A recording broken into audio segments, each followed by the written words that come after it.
ചെറിയവരാകട്ടെ വലിയവരാകട്ടെ. കാരണം ഖബറിൻ്റെ ഭീകരത എന്ന് പറഞ്ഞാൽ ഒരാൾക്കും താങ്ങാൻ കഴിയില്ല. പരലോകത്തേക്കാളും ഏറ്റവും കൂടുതൽ എല്ലാവരും പേടിച്ചിരുന്നത് ഖബറിനെ കുറിച്ചാണ്. ഉസ്മാൻ ബിൻ അഫ്ഫാൻ റളിയല്ലാഹു തആല അൻഹു ഖബർ കാണുമ്പോൾ കരയുമായിരുന്നു. ഖബറിൻ്റെ അടുക്കലിരുന്ന് ഇങ്ങനെ തേങ്ങി മണിക്കൂറുകളോളം കരയും. അപ്പോൾ സ്വഹാബത്ത് ചോദിക്കുന്നുണ്ട്, ബഹുമാനപ്പെട്ടവരെ, അങ്ങ് പ്രവാചകരുടെ മുമ്പിലിരിക്കുമ്പോൾ പ്രവാചകർ നരകത്തിനെ കുറിച്ച് പറയുമ്പോൾ ഹിസാബിനെ കുറിച്ച് പറയുമ്പോൾ അങ്ങ് കരയുന്നതായിട്ട് കണ്ടിട്ടില്ലല്ലോ. പക്ഷേ ഖബറിൻ്റെ അടുക്കൽ വരുമ്പോൾ എന്തിനാണ് ഇത്രയും കിടന്ന് കരയുന്നത് എന്ന് ചോദിക്കുമ്പോൾ ബഹുമാനപ്പെട്ടവർ പറഞ്ഞു, നബി തങ്ങൾ സല്ലല്ലാഹു അലൈഹി വസല്ലം തങ്ങൾ പറഞ്ഞു, അവ്വലു അൽ ഖബറു അവ്വലു മൻസിലും മിൻ മനാസിലിൽ ആഖിറ, അവ്വലു മൻസിലും മിൻ മനാസിലിൽ ആഖിറ. പരലോകത്തേക്കുള്ള ആദ്യത്തെ ഭവനം, പരലോക ഭവനങ്ങളിൽ ആദ്യത്തെ ഭവനം ഖബറാണ്. ആ ഖബറിൽ ഞാൻ ചെന്ന് കഴിഞ്ഞാൽ, ഉസ്മാൻ റളിയല്ലാഹു അൻഹു പറയുകയാണ്, ഞാൻ ഖബറിലേക്ക് ചെന്ന് കഴിഞ്ഞാൽ, ആരാണ് ഈ പറയുന്നത്? അൽ ഉസ്മാൻ അന്ത ഫിൽ ജന്ന എന്ന് നബിതങ്ങൾ സല്ലല്ലാഹു അലൈഹി വസല്ലമ തങ്ങൾ ദുനിയാവിൽ വെച്ച് നീ സ്വർഗത്തിലാണ് എന്ന് ജീവിച്ചിരിക്കുമ്പോൾ തന്നെ സ്വർഗം റിസർവേഷൻ ചെയ്യപ്പെട്ട ആളാണ്. ആ മഹാനാണ് ഈ ഖബറിൻ്റെ അരികിലിരുന്നു കൊണ്ട് കരയുന്നത് ഖബറിനെ ഓർത്തിട്ട്. ഖബറാണ് ആദ്യത്തെ ഭവനം, പരലോകത്തേക്കുള്ള ഭവനം.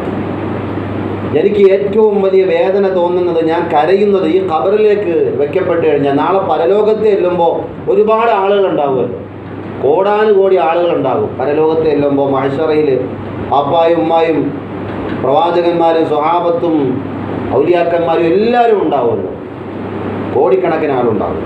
പക്ഷെ ഖബറിൽ ഞാൻ ഒറ്റയ്ക്കല്ലേ ഉള്ളൂ. ഖബറിൽ ഞാൻ ഒറ്റയ്ക്കല്ലേ ഉള്ളൂ. അതിനെ ഓർത്തിട്ടാണ് ഞാൻ കരയുന്നത്. ഒറ്റയ്ക്ക് എന്നെ കൊണ്ട് എന്ത് ചെയ്യാൻ പറ്റും ഖബറിൽ? ഈ ഒരു അവസ്ഥയാണ് മുഴുവൻ ഖബറാളികൾക്കും ഉള്ളത്. അവിടെ ചെന്ന് രക്ഷപ്പെട്ടാൽ നമ്മൾ രക്ഷപ്പെട്ടു, അൽഹംദുലില്ലാഹ്. രക്ഷപ്പെട്ടില്ല എങ്കിൽ പിന്നെ അങ്ങോട്ട് രക്ഷപ്പെടുകയേ ഇല്ല. അതുകൊണ്ട് ഖബറിലേക്കുള്ള ജീവിതം അത് സ്വസ്ഥമാകാൻ വേണ്ടി, സമാധാനമാകാൻ വേണ്ടി, സന്തോഷകരമാകാൻ വേണ്ടി ദുനിയാവിൽ നമ്മൾ കഷ്ടപ്പെട്ടേ മതിയാവുള്ളൂ. കാരണം നമ്മൾ അവിടെ ഒറ്റയ്ക്കാണ്. ചില ആളുകൾ പറയാറുണ്ട്, ചില മഹാന്മാർ, നരകത്തിൽ ചെന്നാലും കുറേ ആളുകൾ ഉണ്ടാവുമല്ലോ. നരകത്തിൽ ചെന്നാലും അവിടെയും കുറേ ആളുകൾ ഉണ്ടാകും. ഖബറിൽ ഒറ്റപ്പെട്ടാണ്.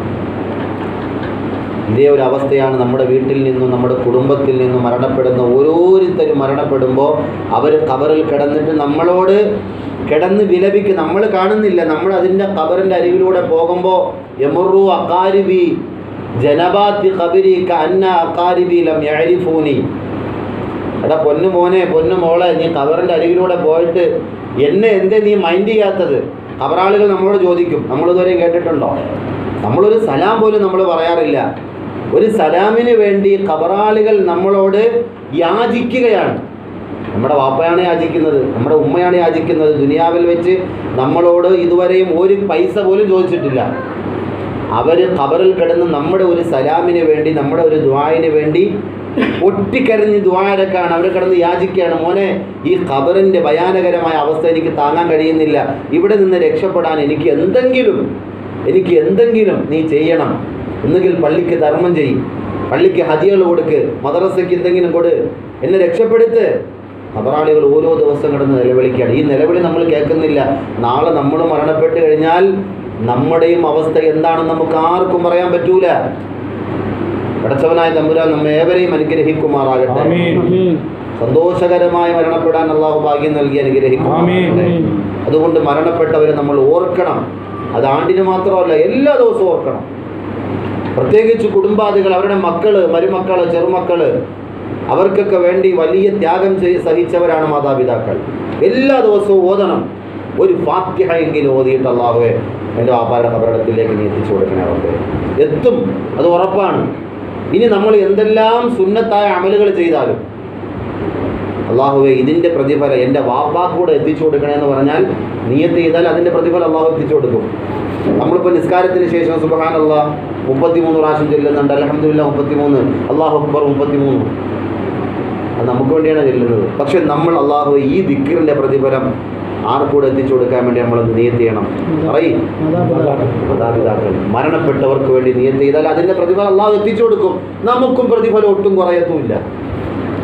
നമ്മൾ എന്ത് ചെയ്താലും, ഇപ്പം നമ്മൾ ഒരാളെ സഹായിച്ച് ഒരു 10 രൂപ കൊടുത്ത് സഹായിച്ചു, അള്ളാഹു ഇതിൻ്റെ ഈ 10 രൂപയുടെ പ്രതിഫലം എൻ്റെ വാപ്പാടെ ഖബറിടത്തിലേക്ക് എത്തിച്ചു കൊടുക്കണമെന്ന് പറഞ്ഞാൽ അള്ളാഹ് എത്തിച്ചു കൊടുക്കും, ഉറപ്പാണ്. നമ്മൾ എന്ത് സേവനങ്ങൾ ചെയ്താലും ആ മരണപ്പെട്ടവർ ഓർത്തിട്ട് അള്ളാഹുവേ ഇത് എനിക്കും നീ അള്ളാഹു എനിക്കെന്തായാലും തരുമല്ലോ, അപ്പോൾ അതിൻ്റെ ഒരു വിഹിതം ആർക്കും കൊടുക്കണം? മരണപ്പെട്ടവർ. എനിക്കൊട്ടും കുറയത്തുമില്ല, അവർക്കും അതിൻ്റെ പ്രതിഫലം കിട്ടും, അവർക്ക് സന്തോഷത്തോടുകൂടി കാണാൻ കഴിയും. അങ്ങനെ നമ്മൾ എല്ലാ ദിവസവും നമ്മൾ ഓർക്കണം. കാരണം നബി സല്ലല്ലാഹു അലൈഹി വസല്ലം തങ്ങളോട് പോലും വിശുദ്ധമായ ഖുർആൻ പറഞ്ഞത് മുൻഗാമികളെ ഓർക്കാനാണ്, മുൻഗാമികളെ സ്മരിച്ചുകൊണ്ടിരിക്കണം. വദ്കുർ ഫിൽ കിതാബി മൂസ, നബി തങ്ങളോടാ പറഞ്ഞത്.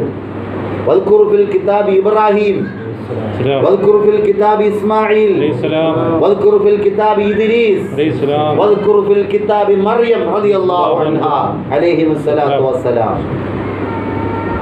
ഒരു സ്ത്രീയെ കുറിച്ച് പോലും ഓർക്കാൻ ആരോട് പറഞ്ഞു? നബി തങ്ങളോട്.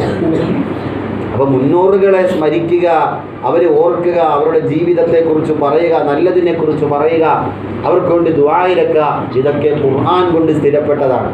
ഖുർആനിലില്ലാത്ത ഒന്നുമില്ല. മുൻഗാമികളെ നമ്മളെപ്പോഴും അയവിറക്കണം. നമ്മൾ എത്രത്തോളം അവരെക്കുറിച്ച് നന്മ പറയുന്നുവോ അതിനനുസരിച്ച് അവരുടെ നന്മയുടെ തൂക്കം കൂടും. ഇനി ഒരു പക്ഷേ നമുക്ക് മാതാപിതാക്കളോട് പൊരുത്തം ചോദിക്കാൻ കഴിഞ്ഞില്ല ദുനിയാവിൽ വെച്ച്. നബി സല്ലല്ലാഹു അലൈഹി വസല്ലം തങ്ങൾ 4 കാര്യങ്ങൾ പറയുന്നുണ്ട് മാതാപിതാക്കളുടെ പൊരുത്തം കിട്ടാൻ. അതിലൊന്ന് അവർക്ക് വേണ്ടിയിട്ട് ഇസ്തിഗ്ഫാർ ചൊല്ലാണ്.